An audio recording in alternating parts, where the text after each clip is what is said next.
So after he picked me up from the hospital, because I think that's where I left off. Yes. So he picked me up from the hospital, and that's when the doctor had spoke to him. So the doctor must have said, hey, this is a checklist I need you to keep for her to keep her mental state stable. But what he didn't know was my mental state was unstable because of the person he was talking to.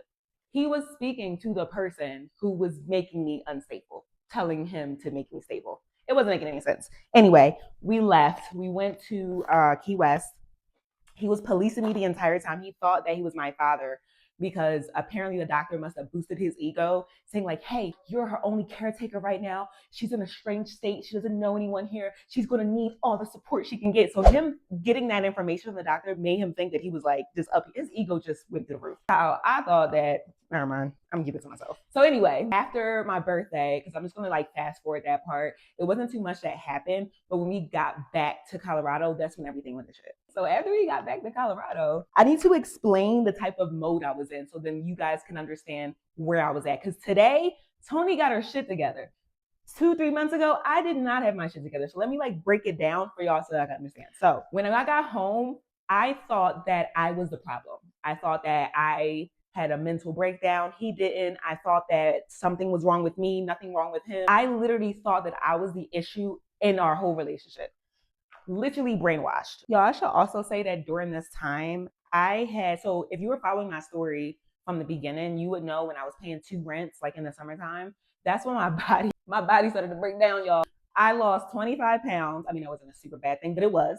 I lost my hair. Oh, and I lost my cycle. Yes, you heard it right. I lost my cycle over this man and over this. I was so stressed. I had never had my cycle stop before until this situation. I knew I was under an immense amount of stress. So I was just like, this is crazy. I just want to give you like where I'm at mentally, physically when we get back home. So you don't judge me too hard. Okay. When I get back home, I'm thinking I'm the problem. I'm thinking that something's wrong with me. Nothing's wrong with him. Fast forward, it's Thanksgiving. His birthday is like right the day after Thanksgiving. So just to give you some context, I was still in that desperate mode. Y'all, I was like, I'm going to cook all this food. I'm going to buy all this food. I'm going to do all this stuff. And then on his birthday, I'm going to cook for him. I'm going to take him shopping. Embarrassing. Roughly between Thanksgiving and his birthday, I probably spent around like $2,000 just on shopping, food, and just everything put together. Like it just really took a lot of time, money, and energy out of me. But I did it because at that point, remember, I thought that I was the problem in the relationship. I thought that I had the issues in the relationship. I thought that it was me causing all of the issues in our relationship. On his birthday, y'all, I took him to breakfast, one of his favorite breakfast spots, okay? We went to the mall. I took him shopping. So when I got back, I wanted to bake him a pie and I wanted to make him like a fat, juicy steak, like a ribeye. That's what I did. Stupid. So when I did all of that and the nighttime comes, I did other stuff. I literally made this man's day. I was like, I'm just going to make it all about him, whatever he wants to do. You know, the next day, he goes on and tells me, first of all, he wakes up with an attitude the next day. And I'm thinking like, what the heck is going on? Like, what did I do? He wakes up with an attitude the next day. And then he tells me, oh, you didn't really care about my birthday yesterday. You barely looked at me.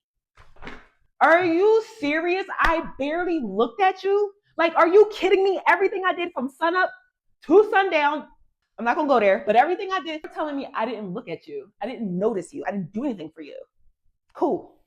I knew at that moment that this man was delusional. I said, something is wrong. Like now I have proof that I did my best and it's not enough for him. So I knew like, okay, something's wrong. Still thought it was my problem to fix. So that's how we get to the crazy next part.